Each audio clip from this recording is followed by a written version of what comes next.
Hey, good morning, good afternoon, and good night. Well, I hope it's not night wherever you are. And thank you for joining us today for our webinar on policy to protection, building an email and a brand defense that works. I'm really excited to be here with my friend Billy, but I am just curious where everybody is. If you wouldn't mind telling us in the chat, that'd be super cool. And I am actually going to start sharing my screen. Awesome. Sweet. Yeah. So thanks for joining us wherever you are. I hope the weather is lovely. I know that I'm based in sunny San Antonio, and let me tell you, Texas is beginning to heat up. I will soon be just hiding in my fridge of a house. I hope the weather's better where you are, Billy, for sure. Well, it's definitely cooler, Natalie. It's definitely a lot Yeah. cooler. So, it's definitely in the, we're in May. It's not above 15 Celsius yet. Oh, And oof. it's very very wet. So I think yeah, it's definitely a better option just now. But yeah, it's brilliant to be doing. Actually, this is our first webinar Yeah, together, Natalie. I'm so I know. excited Yeah. to do this. So and it also means the audience don't have to listen to me the entire time, which is even Get a better little bit of for both. them. Yeah, a little Yeah. bit of variety. Yeah. Well, I mean, I guess we can get right into, well, one, get a little bit into the agenda and then we can introduce each other just a little bit more for those of you who aren't familiar with me, for example. But let's talk about what we're going to run through today. So we're going to go through email and exact domain impersonation, something that some of you are likely familiar with, some of you might not be. DMARC adoption, progress and gaps, kind of what we're seeing, what's going on. And then we're going to kind of, take a step back and look at like a case study of what we see like in a particular sector. Today, we decided to pick finance, and then we'll look at kind of the overarching regulatory picture and global frameworks. From there, we'll move on from email authentication. We're going to talk a little bit more about what happens beyond that, and then how to build your defense model. And then, of course, at the end, we will save some time for you to ask us questions. And please ask us questions. We do like hearing from you guys. So that said, a little bit about Billy and myself. Well, before we get to who's RedSift. So, hi, I'm Natalie. I am the Senior Product Marketing Manager over here at RedSift. I joined earlier this year in about February, and I have been in the email industry for, oh gosh, 8, 9 years. Been a bit, been a bit, know a lot about email. Yeah, and I'm super excited to be here, especially with Billy. But Billy, take it away. Yeah, What's that? uh, I am the VP of Customer Engineering here. I've got the wonderful job of talking to the customers that we work with every day from the time they want to see our products right through to the time they implement it. So I've got a wonderful team of 7 here across the globe who, if you're a customer, you will be very, very familiar with. They're the best in the business. And I've been with RedSift in one way, shape, or form for 6 years now. So Wow. a Yeah, long that's time. nuts. And I can confirm, and this isn't just me being the product marketer. He does have the best team. They are fantastic. Absolutely incredible support team over here at RedSift. But let's get into it a little bit, right? So, who is RedSift if you're unfamiliar with us? So, we are a global cybersecurity company that is aiming to create a fundamentally safer internet. So, what does that mean? So, we essentially are looking to enable companies to have a more proactive approach to their cybersecurity across email, web, and PKI. So, we'll get into it a little bit today. It's not just one; it's pretty much across your entire digital footprint. And with that, we have a suite of applications built on a unified platform that simplifies data sharing and processes. So, what does that mean? You log into Redshift, you have access to all of these different applications that can help you across that entire digital footprint that we were talking about. And currently, we support over 1,200 security teams and businesses across the globe. A little bit here in the US, a lot of it over in the UK and EU area, and then a little bit elsewhere. So super fun to be a part of like a global sort of never sleeping sort of endeavor. But with that, we have over 100 employees, and we're a little bit everywhere, right? So as I said earlier, I am based in San Antonio, Texas. It is bright and early for me, and Billy is all the way over in Ireland, if I'm not mistaken, correct? Scotland, yeah. We've still not got that dot on the map. Every webinar I complain about it. I forget to then ask our lovely marketing team to update it, and we need to do that. So yeah, I'm in Glasgow, Scotland. So. I'm making a note right now. Dot on map for Scotland. Awesome, cool. All right, so what are we here to talk about today? So quite a lot of it is going to be about email, but we will go beyond that. But let's talk about how important email is. My goodness. So everyone uses it, checks it every morning, checks it throughout the day. And because of that, and because of how ever present it is in our lives, it is the #1 attack vector. I hope this isn't a surprise to anybody as I say this. But that said, it is dangerous just as much as we trust it. It is also very, very easy to exploit. So what does that mean? If a domain is unprotected, essentially they will create something that looks completely legitimate. It won't, be like red Sift or anything like that. It's going to be something that is pretty on the mark.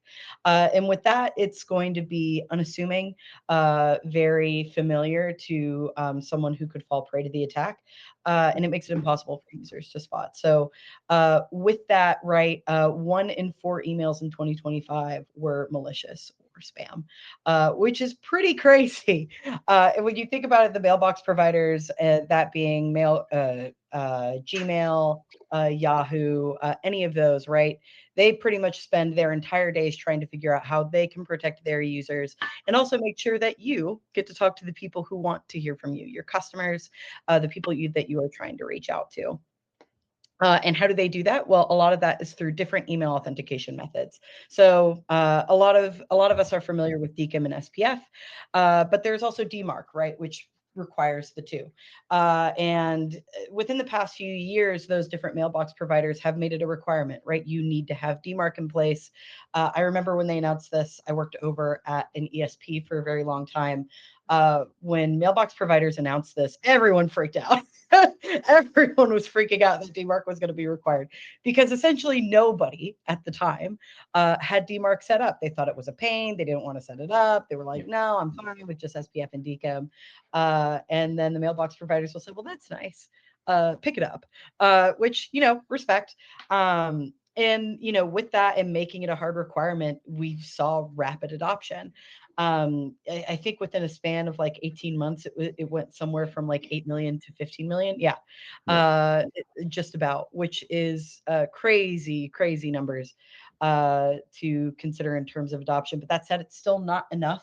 When you really break it down, I want to say 93% of the world's domains are open to open to exploit. And so what we mean by that is they don't have a DMARC record that is set to quarantine or reject, right? If you set it to none, that's not really doing anything. Like, sure, you have, a DMARC record, but it's not really doing anything to help you. But that said, what does this look like for, any particular sender within any particular business? And this is where I'll hand it over to Billy to talk about what it looks like in the finance area of things. Billy, take it away. Yeah, and the kind of reality is that it's been amazing that the providers have come out and went, yeah, we're doing this, guys. So you need to try and keep up with us. It's helped to a certain degree with the education of the market in terms of why this is important. There's still a ton of misinformation, for want of a better word, about DMARC, and even when people come to us and talk to us for the first time about it, they're like, well, they want us to help them understand what's going on. So I still, as someone that works with customers every day implementing this, I totally empathize with why this is a challenge and why adoption, despite it climbing, Natalie, it's still not where it actually should be. And there is an impact of not keeping up, and how we actually work now with the market and work with our customers is that we start to think about this in terms of a level of protection when it comes to DMARC, SPF, DKIM, but also other protocols such as MTA, STS, and BIMI. And everyone on the webinar, if you want a bit more knowledge about what those are, there's tons of resources on our wonderful resources page on the website, which will help you understand what those are. I could have a dedicated webinar on MTSTS and TLS-RPT on its own. It would be the dullest webinar known to mankind. I would try and make it entertaining, but there's only so much that I can actually do. But the reality is that organizations, many are not keeping up, and there is an impact. So we're grading people on a 0 to 5, grading organizations on a 0 to 5, where 5 is where organizations are using everything that they can to become a verified brand as far as email is concerned. A verified brand means that you're proving your identity to the people that are actually receiving your email. Okay, so the people that are receiving the email can have 100% confidence that that email is coming from your organization and is not coming from a spammer. If you're not at level 5, so if you're not using DMARC correctly, if you're not using SPF and DKIM correctly, if you're not using MTSTS and TLS-RPT, and if you're not using BIMI, then there's improvements that you can make, in order to actually verify your brand. And if we look at now one particular sector, this isn't a particular sector that actually has this problem, Natalie, if you wouldn't mind going on to the next slide. Yeah, of course. It's not one particular sector, but if we look at financial services, for example, in the US, and this is my study yesterday of 1,385 financial services and insurance organizations based in the US, if we look at them on that scale of 0 to 5, there is only 1% of financial services and insurance organizations in the US that are using all of these protocols that are available to them. Naturally, we want people to be using these protocols with our help and with our support, and we'll come on to that. But actually, guys, these are open protocols, okay?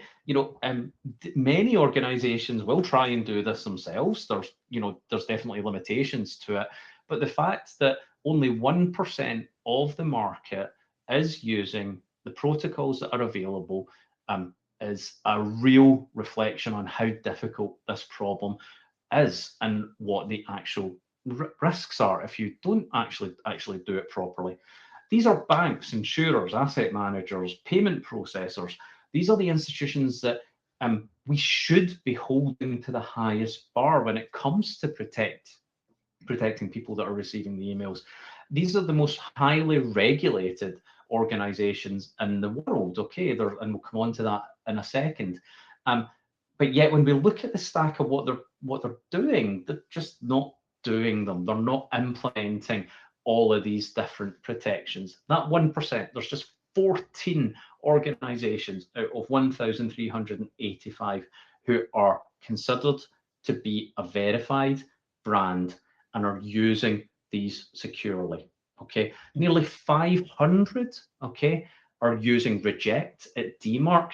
They think they're done, okay, but they're not. This is the thing. Thinking that DMARC at reject is the only thing you can do is so far from the truth. There's additional things that you can actually do. There's MTSTS, there's BIMI, okay. 549 are still at quarantine, so they're only seeing some benefit, okay. They're not actively protected. But most worryingly, okay, almost 400, and that's 28% of the sector, are missing DMARC. They've got broken SPF, or they've got other foundational misconfigurations that make it so simple for a bad actor to actually impersonate their domain in an exact manner. It's really, really concerning. And I personally, and I know the market, if I was working with a financial services or insurance organization that wasn't, I would just stop doing business with them. Because if they're not taking email security seriously, Natalie, are they taking the rest of their security seriously? It really is an indicator that they aren't doing anything else properly, right? You know, so this is a serious thing. You know, we want, you know, this is low-hanging fruit stuff. So if they're not doing the low-hanging fruit correctly, then what are the more complex things that they're not doing correctly as well? It's really concerning.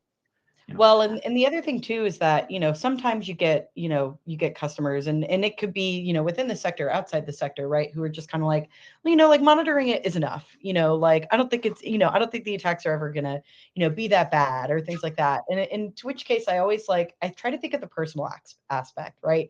I think about, you know, like my parents who probably, you know, who use a smaller bank, right, who would be like the primary targets, right? You aren't always necessarily the primary target when we talk about these things, but it's your loved ones. It's the people you care about who like don't have the cybersecurity knowledge. I mean, you know, my mom is better than most, you know, she's aware of, you know, how much is out there. And, you know, because I've told her like, hey, like, you can't trust everything in your email inbox. You simply can't. Right. And it can bring you great harm. But even on the other side of that, when we talk about the business side of things, you know, I was looking into a couple of these businesses myself, and a couple of them, right, who are within the optimized portion, right, had, you know, attackers that tried to like essentially, you know, spin up a bad instance to try and attack their business, and they weren't able to, right? And that's something that is monitored, that is something that is seen, that is quantifiable protection. And that I just don't think people always think about, you know, either side of those things of like, sure, like it might not be happening to you now, but when it does, it's bad. And when it happens to your loved ones, it's even worse. Absolutely. And this is the thing we need to think about, you know, and it's the way I educate my parents and my family members, is to just think about, you know, about these different things, these different ways that attackers can actually come in, and think about how you can defend yourself against them without relying on the organization. To be honest with you, it's, you know, there's, you know, and we won't go into that training aspect today, but I couldn't agree more there. And like I said, and if you can move on to the next slide, like I can understand why this is a challenge for organizations, and it you know, it is difficult to keep up with all of these different changes. It is difficult to keep up with actually what you're doing, and it actually doesn't help when actually the regulatory pressures are increasing and changing actually all the time. But the trend really is that DMARC is moving from just something that was best practice, or something that was covered under, oh, you must protect your staff against phishing attempts, to something that's actually very explicit. It's named in regulation, and you now require evidence in many cases to say that you're actually using DMARC, SPF, DKIM, MTSTS, and BIMI to actually protect yourself against this type of business email compromise. And organizations need to keep up with this, but it is difficult to actually do. And if we break up, you know, what this actually looks like for organizations, and this will depend on, you know, different sectors, but you've got the explicit guidance where yep, it's absolutely stated within it that this is what you actually must do. You've got guidance, which is a bit woolier, right? And it says even PCI DSS 4.0.1 is a crazy bit of legislation, right? Or guidance in some ways, because what it says is you must protect your staff against exact impersonation, or take appropriate steps to protect your staff against exact email impersonation. That's DMARC, okay? But it only says in guidance in the legislation, oh, you could use DMARC, okay? Why they don't just say you have to use DMARC, SPF, and DKIM, I will never know. Thankfully, I don't work for the payment for the council that decide these things. But yes, it's hard. It's actually hard to keep up with it. You've got NIS2, DORA, NCSF, NCSC CAF, NIS CSF. They generally define, you know, the outcomes that should be achieved using these protocols, and a lot of the remainder will actually help you decide how you should actually get there. The important point here is that a lot of them don't mention SPF, DKIM, or DMARC directly, but the broad trend across them all is that, yeah, you need to be doing this, you need to be using this to these different standards to ensure that you are reaching the correct outcome. So the message, doesn't say you must deploy DMARC. Okay, the message is that, okay, email authentication has become one of the easiest and clearest ways to actually protect yourself against business email compromise. And guess what? It's actually really easy to evidence it. Okay, it's really easy to say, guess what? I've done it because it's public DNS. At the end of the day, you can just say, oh yeah, I've actually done this. You can tick this box. Okay, this is what you actually can do. Now, what we're actually seeing though as well is across all of these different bits of guidance that are coming out, whether it's official guidance or whether it's frameworks or whether it's the evidence regimes that require evidence mapping, and if you can go into the next slide, Natalie, there is a pattern that is emerging. There is a baseline that's actually coming through. And this is the minimum requirements that we've gathered across all of these different bits of legislation. This is the minimum control set that is actually required. So you've got SPF, you've got DKIM, you've got DMARC, you've got DMARC reporting enforcement, okay? Inbound DMARC must be configured. You've got your domain inventory, you should be using Start TLS, okay? So your emails have to be encrypted at the right level. You have to be using MTSTS and TLS RPT to protect yourself against the risk that come from downgrading man-in-the-middle attacks. And you should be looking at using DANE and DNSSEC, okay? So far, DANE and DNSSEC has been really popular in Europe. Adoption levels are much lower in other regions as well. So there is this minimum foundation set that everyone is recommending. It doesn't, interestingly, yet, BIMI is not one that's common across everything. Okay, which is really disappointing for me, because again, if you're at enforcement or if you're at quarantine or rejecting DMARC, it's pretty easy to do. The one thing that's stopping organizations, I think, from doing it, to be honest, is the cost of the certificate is actually required. It is a little bit expensive. The market yet isn't commoditized in the way that TLS certificates are. So companies are going, do I get the benefit from it? And I appreciate that. And I think that's probably why it's not referenced frequently within the guidance that does come out. It's more awareness and education that this is a thing. But BIMI, for those that don't know, the inbox, your logo in certain inboxes, if you use BIMI, your company logo can appear in the inbox. So it builds trust, because the consumer can see your logo and say, oh yeah, that is definitely coming from company XYZ.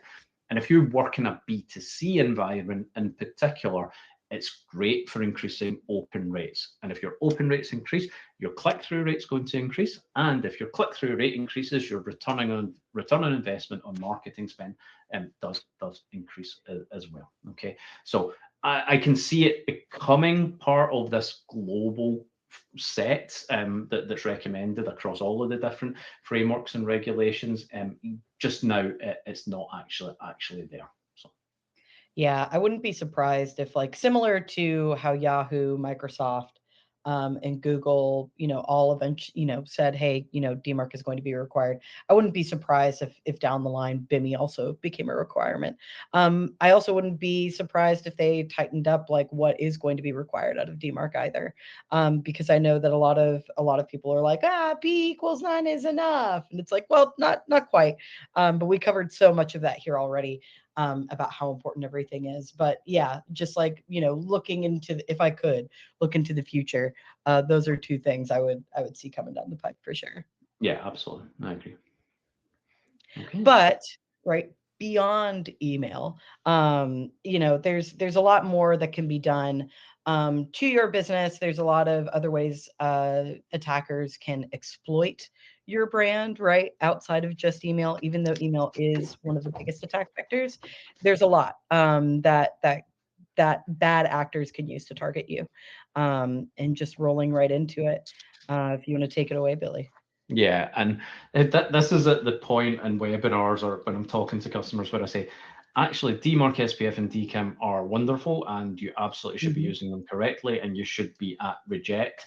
But because the providers have went, yeah, you need this, what it does do is it shifts the focus from actors for bad actors from exact domain impersonation onto different attack types. Okay, they are adapting and they're finding ways around the standards that are meant to keep your inboxes safe. All standards have blind points. DNS, okay, for example, is almost as old as me. It's not quite as old as me. It's 2 years younger than me.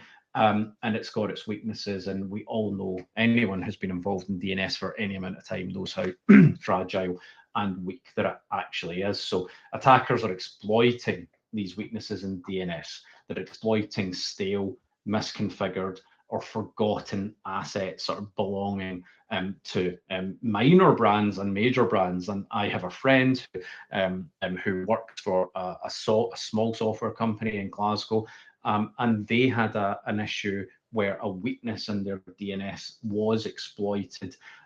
They ended up having to deal with a ransomware situation as a result. So, you know, customers will ask, oh, yeah, surely it's just the big businesses that are being attacked. It's not. The bad actors have now got so many tools to comb organizations' DNS to find stale DNS records that, to be honest, they're just going after anyone that they can. And, you know, we won't talk heavily about AI today in any real form, but naturally the tools that you and I have access to every day, Claude, Gemini, OpenAI, that are scaling up the work that we do and helping us to do more work, is helping the bad actors to do more work in a smarter way. So the volume of these attacks is certainly increasing against non-patchable surfaces like domains, host names. And these are accounting for over 50% of your total public internet exposure. You have more domain names and subdomains than you do PCs and servers. Okay, that's just going to continue to rise. You now have servers on the internet as default because you're using cloud services. Okay, that's new. That's different. It's not new and different, but it's different to when I started 22 years ago working in IT, when I had my old Exchange server sitting next to me in my office, literally sitting there. So a very different environment, and this leads to certain attack types. So what are typical attacks that can happen in DNS? Let's talk about subdomailing and domain and subdomain takeovers for a second, Natalie, if you can move to the next slide. Turning it into an active exploit, these DNS weaknesses. Well, in February 2024, a particular attack type called subdomailing emerged as a widespread attack. It enabled bad actors to send fraudulent emails from legitimate brands by taking over domain names and by taking over subdomains. This attack demonstrated how easy it was for bad actors to come up with these innovative ways that worked around DMARC, and honestly, not only worked around DMARC, but actually used DMARC to actually get emails into the inbox awkwardly, right? You know, that's the thing. It's an open protocol. You know, bad actors are using it as well. They were launching phishing campaigns, that were distributing malware, that were tarnishing brands' reputations, okay, by sending out emails, by taking over domain names and subdomains owned by organizations, or taking over the domain names that were contained within an organization's SPF records, okay? So there was a couple of different ways that this actually happened. It allowed the attackers to impersonate organizations by sending emails from legitimate domains and subdomains. They were passing SPF and DMARC checks. They were making the messages appear legitimate and deceiving recipients with ease. So actually, how did that happen in practice? What were the steps that organizations took? Could you go on to the next slide, Natalie? Gotcha. So here's an example, and I seen this in the wild last week with a prospect that I was working with who hadn't joined us yet. So this isn't a 2024 issue.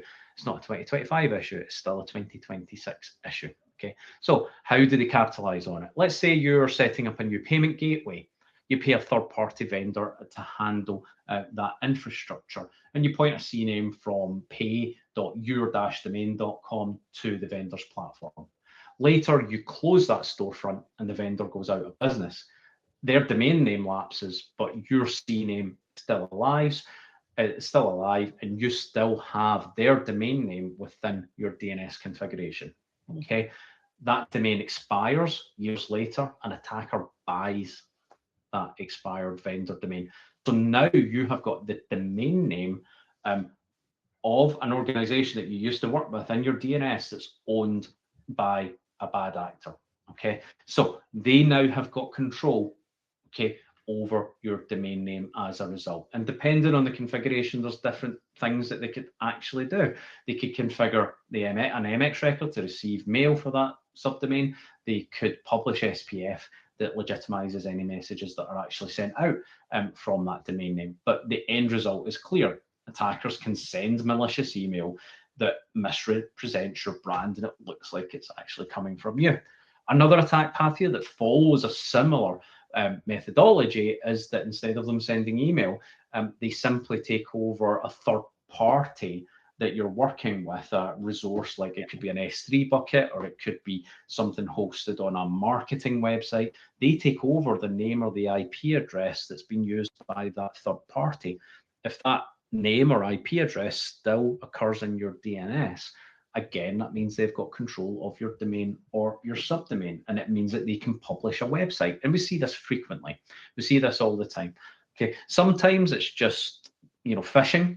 Sometimes it's websites that have been spun up to capture PII, capture payment details. So it could be XXX content, it could be gambling, or it could be cryptography scams. Sometimes, though, it is genuine reputational damage that the bad actors are trying to cause. They are trying to actually carry out ransom attacks on our customers, on our prospects. So there's lots and lots of different ways that these attack types can actually happen. And these attack types are actually on the rise, Natalie, and I think you're going to talk about the next part. Yeah, I definitely am.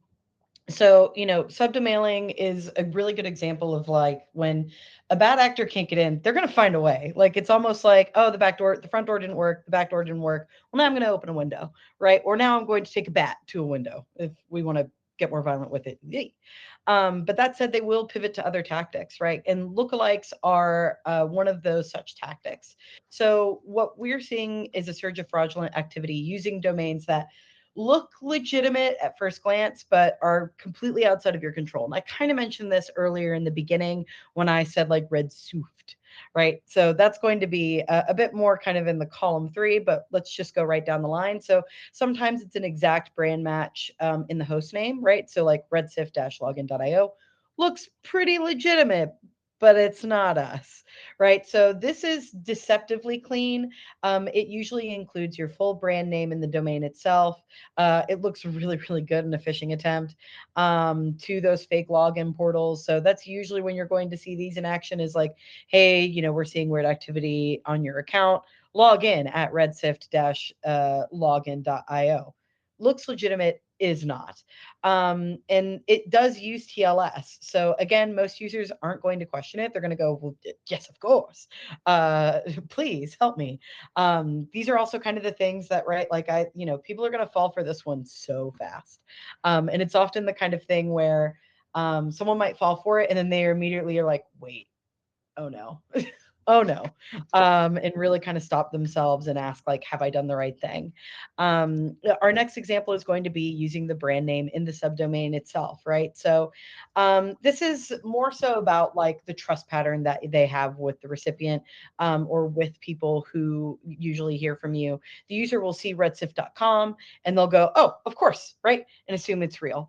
And this one is, yes, like sure, it looks like that, but it's actually going to verify.info. So again, it's kind of playing on that human factor of that human element of trust. And then you have kind of like the least successful, but if you're, This one is kind of expecting the recipient to almost be like too busy to check the details. And oftentimes they are, right? So rebsift-password-recovery.com, right? It's not redsift. There's, it's a typo squat, one letter off. It's a D or a B or a P or a Q swapped out to give kind of another example. If you are very quickly scanning it, right, your brain kind of auto completes, oh, redsift, got it. It's not. And so it's one of those instances where you really need to pay closer attention, but it's something that people fall to all the time. Um, the challenge here is that DMARC can't stop any of these. These domains aren't sending from your infrastructure. This is something that anybody can just spin up. They're pretending to be you from the outside, and you need to be monitoring them, right? It's something that you need to be keeping an eye on. It's almost like how sometimes businesses will sit on domains that are very similar to their own, right? Those lookalike domains are important to monitor, right? Because 59% of phishing attacks come from lookalike domains. But this is also just like one area, right? It gets even more complex when we start talking about areas in which, they're kind of, if we go back to the house metaphor, the front door, the back door, they open a window. But then they also might, they might be going through the window, but the person who's helping them out is going through the basement. You never know. And this is when we start seeing kind of what it looks like when, several things come together. So we looked at lookalike domains, right? Exact matches, built-in brand, those typo squats, all those sorts of things. And DMARC can't catch them, right? But let's take it away from email and away from domains. They don't operate alone. So attackers will usually try to have sort of this multi-channel approach. And it's only gotten easier, right? We said it earlier, we're not really going to get into the AI thing, but AI has really made it super, super easy to do this. But oftentimes this is where they start looking into a more social attack, social manipulation, for a full account takeover. So and I'm sure a couple of you know kind of where I'm going with this, but usually what we see in the wild is you create or not you, but the attacker will create a fake executive profile on a social platform, right? They build out this network of people that they connect with, and then eventually they'll start sending messages to those people that they've connected with. Usually employees, sometimes partners, sometimes customers. But then usually, the message is going to seem very urgent, very, very urgent, and it's going to point to a lookalike domain. It's either going to be a login page or something about a payment link. Less sophisticated versions of this in the past were like, please go buy me 100 Amazon gift cards. It's very important to the business. Highly doubt. But it's gotten more and more sophisticated, right? So they send that message that points to a lookalike domain. It looks convincing, and then an unsuspecting target will follow that link and submit their credentials, and then boom, the attacker has access to whatever that they need access to. So sometimes what this might look like is, say they target your support team, right? And it's like, hey, it's really important. I need to get access to this account. They message me personally, and this is business critical, right? This is going to harm the business. They are going to scare the people in your company of like, hey, like if you don't solve this, like, world's on fire, you're not going to have a job, so on and so forth. And then they fall for it. And now that bad actor has access to your systems, your customer systems. It's awful. It's game over at that point, right? They're able to use the real account information to send business email compromise requests, invoice fraud, all sorts of things, fund transfers. It's awful.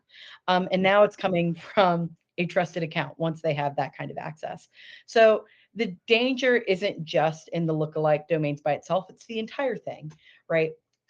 It's the email, it's the lookalike domains, it's these fake social media accounts of executives, of, God forbid, you or I, right? Someone trying to use your own identity to gain the trust of your customers.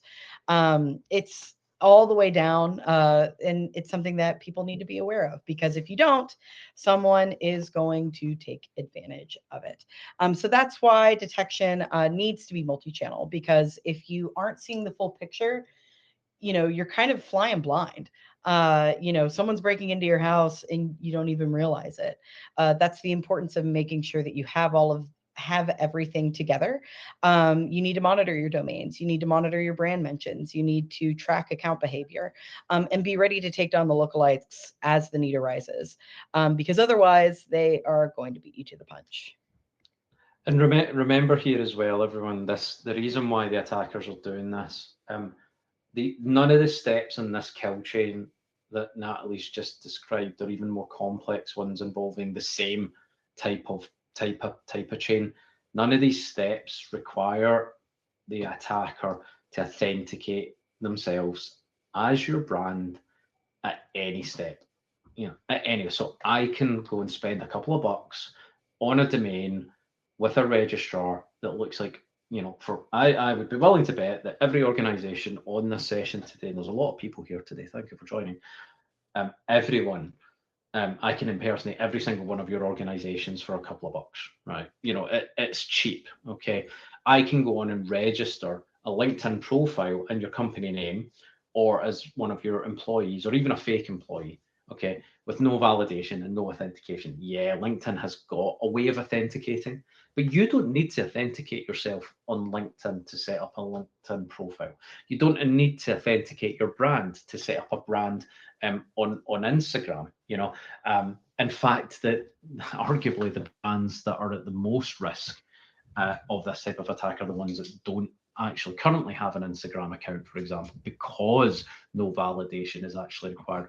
So this is so simple for anyone to actually do and start this type of attack, because no authentication is required. And as a result, the scale of the problem is absolutely huge. From this analysis of the top 10,000 websites based on Tranco rankings, if we look at the social media aspect of it, almost 3,000 unique brands had more than 1.3 million social media accounts using their brand name on X, Instagram, Telegram, or YouTube. And most of them, unsurprisingly, were on X, okay? It's just a huge problem on that site in particular. Of those, 9,473 of the accounts were impersonating 1,701 brands using their official brand logo, right? So they weren't just setting up the site, with the shared name. It was being set up with the intention of misrepresenting the brand, because why would you go to the effort of adding the logo in the first place? And Instagram, as well as X, Instagram is also particularly problematic. 483 brand profiles were found to be impersonated by 1,065 squatted handles. Okay, so this is a problem at scale, and as I mentioned, it can be mid-sized businesses, it can be small businesses, it can be large businesses, it can be executives that are impersonated. This problem is growing and growing because of the lack of authentication demanded by these sites to actually sign up. Ironically, they need more evidence when you try and contact them and say, oh, someone's misrepresenting our brand. Can you please take this URL down? They need evidence there, which is where we help you, and that's why we're a great partner to work with us. We make the process of enforcement, when there is a lookalike actually detected, we make it as easy as possible, so you don't have to fight with Meta or any other vendors that are actually involved. So it's a huge problem. Okay, so why has that always been, or why is this such a common problem? Why has it not been solved already? And actually, to be honest, it's because there's been a bit of a disconnect. The defenses that have been available are separated and siloed, and therefore haven't been able to really stop these type of attacks that are actually connected. Okay, so if you had some kind of external attack surface monitoring tool, it wasn't connected to your email defenses. You might have a brand reputation monitoring tool, but actually wasn't monitoring all the correct brands. And even if it was monitoring the correct brands, is it looking at social media? Do you actually, have any way of understanding what all the brands your organization own actually are, and what domains are actually owned that are containing these brands. And if you do even have that, is it joined up to everywhere else? So it always meant, up until recently, working with a patchwork of vendors, one for email, one for DNS, a different one again for domains, another one for social media monitoring. And each tool and its part solved a little bit of the problem, but they didn't speak the same language. But the market is shifting. We know consolidation is key, and when we're working with new logos, when new organizations come and join with us, one of their big drivers is they want to reduce the number of vendors that they're actually using to reduce costs. Okay. Organizations are looking for unified visibility. They're looking for one place to see DNS, to see email, to see domains, to see social media, to see their certificates. And that's exactly where Redshift actually comes into play with the Redshift Pulse platform. The two applications that we've been talking about mainly today are on DMARC. That is your award-winning DMARC, DKIM, SPF, and MTSTS configuration and management tool. It's the quickest way to get to enforcement, to get to quarantine, and to get to reject with my lovely award-winning team. Okay, we will get you to reject in most cases in under 6 weeks, and that's a perfect combination of best-in-class automation technology and a best-in-class engineering team. And then with brand trust, again in the same application, we take the domains that we're protecting for you on DMARC, and we go and look for lookalikes. We go and look and find those impersonation attempts using domains that Natalie spoke about. We look for the lookalikes in social media that I've just been talking about as well. So from one single pane of glass, you can actually protect yourself against exact domain impersonation and also lookalike domain attacks. And you can become an organization that's not only going from 0 to 5 on the levels that I showed earlier on, but you can actually move through in the maturity scale, Natalie. And that's what our customers want to do, isn't it? Yeah, absolutely. Definitely. And like the other thing too is like, think of it not as a checkbox, but again, like we're talking about that journey, right? So step one, put the reporting in place. That's the basics, right? Take it easy, take it slow, like do the best you can at the pace that works best for you. But then that way you can at least see who's sending on your behalf, right?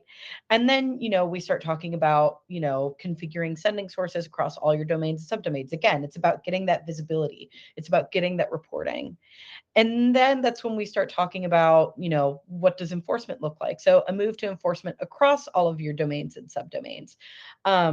From there, that's when you're going to start to block those spoofed emails, right? That's when we're really going to start ramping things up. It's almost like going from a crawl to a walk in that regard. Then that's when, once everything is set up and you're feeling comfortable, now we're going to start jogging, right? We're going to deploy advanced protocols like MTA, STS, and BIMI. That way, you get to strengthen your security and you get to build brand trust at the same time. And then we're going to start talking about, kind of like that marathon jog or, a sprint if you're more of a very quick intervals analogy kind of person. But then you're going to stop exact impersonation that bypasses DMARC. So at the top, you're stopping not only exact impersonation, but also tackling the more advanced lookalike attacks that lead to business email compromise. And that's, what's going to really kind of protect your brand. And it's also going to protect that trust that you've developed with your customers. But I know we're coming close on time and we want to make sure that we can get to the Q&A. So just to wrap things up, there's kind of this beautiful trinity that is required to protect your brand. So we talked about the policy enforcement, right? So making sure that you have a DMARC policy that holds or rejects unverified messages, and always on DNS protection, continuous monitoring of your DNS to avoid stale and misconfigured records. And of course, that lookalike defense that we talked about, the proactive detection of brand impersonation and lookalike domains, and also, that social media monitoring that comes with that, right? So making sure that you're protecting yourself against, those fake executive or fake brand profiles across social media. And of course, right, if you are brand new to us, and you're like, well, gee, like, what does my, domain look like? You can actually do a free domain scan over at Radar Light. Very, very easy to find. You'll just pop over to redsift.com/tools/Radar Light. And, just kind of get a good idea, right, of what you might be missing out on. Or, just if you're curious, if you feel like you knew what it was last year, but you're not really quite sure now, even last month, just pop on over and give it a go. But with that, Absolutely. it's time to get into the Q&A. So we've got some great questions. Lots of chat today. Thank you so much for everyone who joined Everybody. and for getting involved. Always makes it much more fun. Yeah. The recording will be sent out to everyone though. So Christopher, thanks for asking that. And Jan from Belgium. Jan, thanks for joining. Thanks for the question. I'm managing the domain for my non-profit based in Belgium. I set up DMARC as P reject already. How deep do I need to go to secure with MTSTS, TLS-RPT, and what's the expected cost to fully secure my domain name? So brilliant, you're on the journey, Jan. Absolutely superb. You're at reject. The benefit of coming and working with us actually on that would be that we'll make sure that you stay at reject, because we will be like actually making sure that we detect any new sending sources that could compromise your reject status, i.e.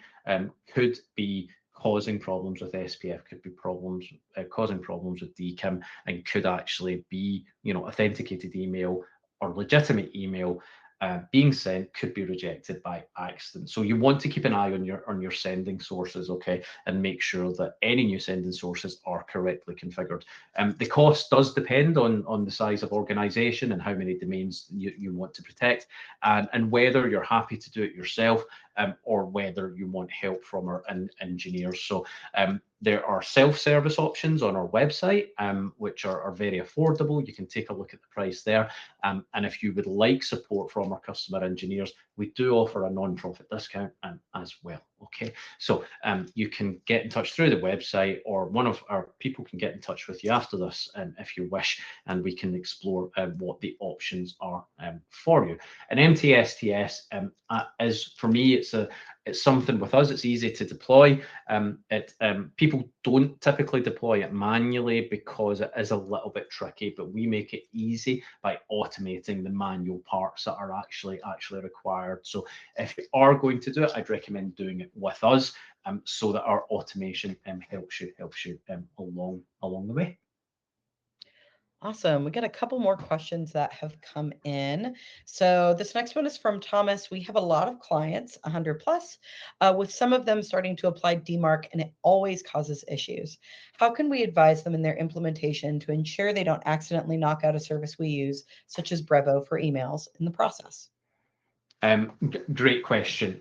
And yes, this is about doing DMARC properly, and it's why it's critical here that when you're onboarding any new domains, first of all, that you do start at a reporting mode. Okay, so you start at a policy of none.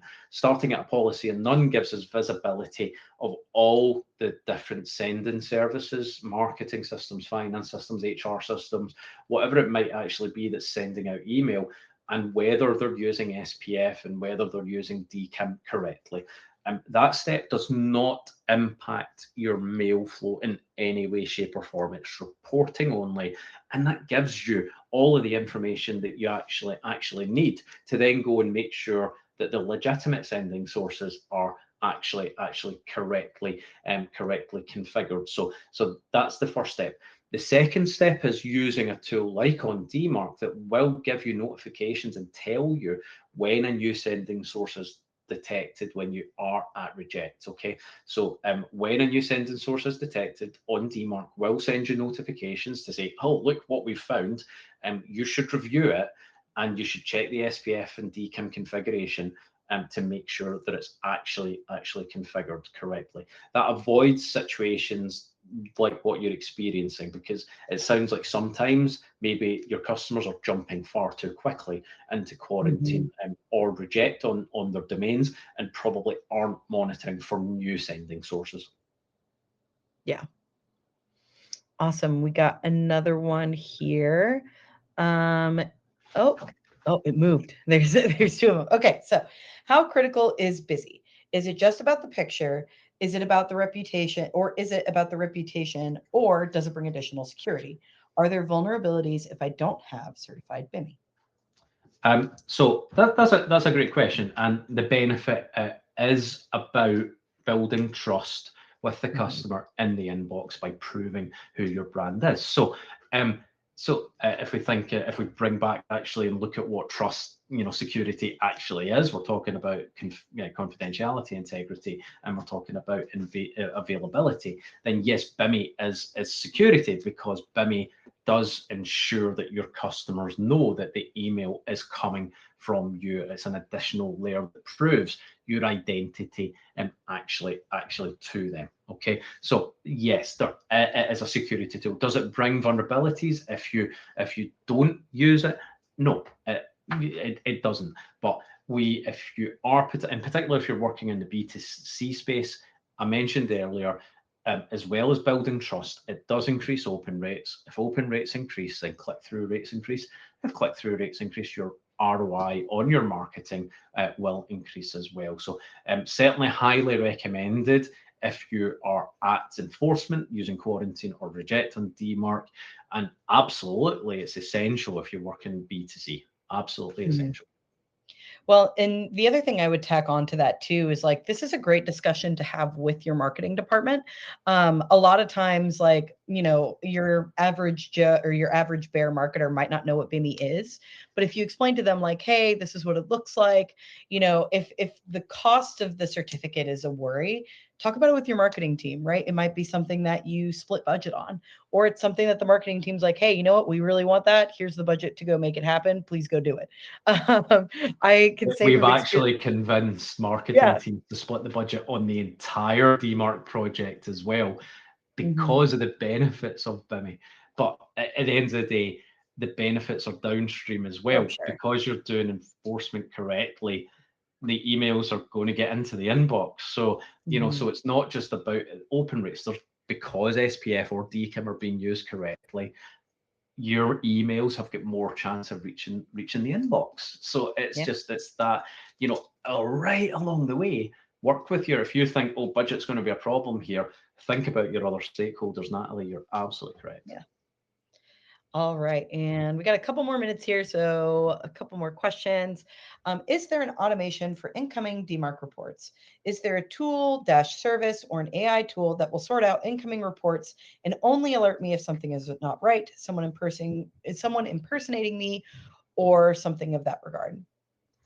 Yeah, absolutely great question, and that's a key part of on DMARC and the tooling that we actually offer. Okay, so you can, if you send, so if you have got a new sending source, for example, okay, if you want to get that configured, or if we detect that new sending source automatically, then we'll do that through DMARC reports. So we get a notification through that protocol, through the way that actually works. It tells us, yeah, there's email that's actually coming from this particular sending source. Okay, and that sending source, you'll get an alert to tell you. And actually, we do have AI built into the application that will give you a recommendation and will say, this is likely to be a legitimate sending source, i.e. one that is sending genuine email from your domain, or using lots of different threat intelligence tools, okay, using things like the IP address, using the host name, matching it up against our threat intelligence sources and the partners that we work with in the market. We'll be able to tell you if it's a threat. Okay, we'll be able to tell you if there is an email server out there that's sending email that is probably sending out phishing email, okay, or sending out dangerous email. Also, that's possible through our forensic reporting. We have got the market leading approach to forensic reports. We don't just rely on the basic standard reports. We actually enhance forensics and enrich them by using other data that we get from the threat intelligence community as well. So you'll get real-time notifications about new sending sources. You'll have visibility of legitimate sending sources, and you'll get notifications about threats sources that are sending out phishing and spoofing campaigns from your domain. Awesome. Well, with that, we are right at the top of the hour. And of course, we want to be respectful of your time. So thanks so much for joining us on Billy and I's very first webinar together. That said, if you have any questions, like please feel free to reach out or find us right on LinkedIn. You can find me at Natalie Hayes on LinkedIn. I'm sure you can, Billy as well is available there. If you ever want to reach out, make a connection. Would love to hear from you guys, but have a great rest of your day, whether it's, just starting or if it's the afternoon. Have a great one and we'll see you guys later. Thanks so much. Have a great one, guys. Bye.